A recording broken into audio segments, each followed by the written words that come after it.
नमस्कार. महाधुरळा यूट्यूब चॅनलमध्ये मी गुरु बाळमाळे आपल्या सर्वांचं मनापासून स्वागत करतो आहे.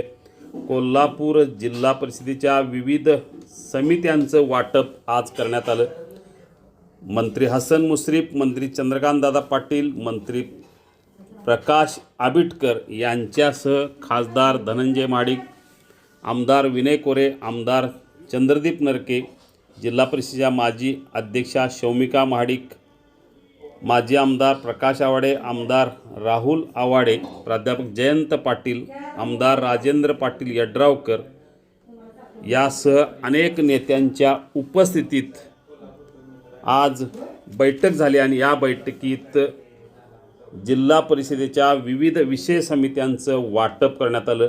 त्यामध्ये बांधकाम आणि आरोग्य हे अतिशय महत्त्वाची समिती शिवसेनेला देण्याचा निर्णय घेण्यात आला. अर्थ व शिक्षण समिती जनसुराज्य शक्ती पक्षाला देण्याचा निर्णय झाला.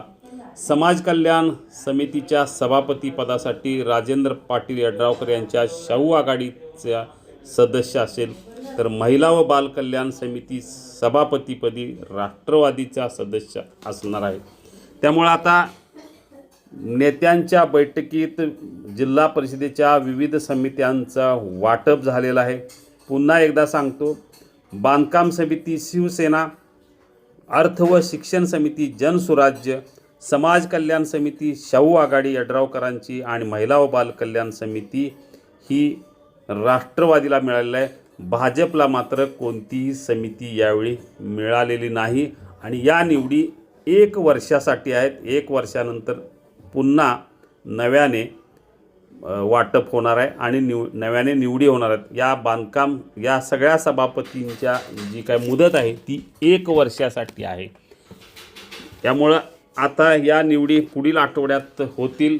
या सर्व 4 जे सभापती आहेत त्या सभापतीपदासाठी नेमकं कोण या संदर्भातलं महाधुरळा लवकरच आपल्याला बातमी देईल. सध्या तरी कोणत्या पक्षाला कोणती समिती हा निर्णय झालेला आहे.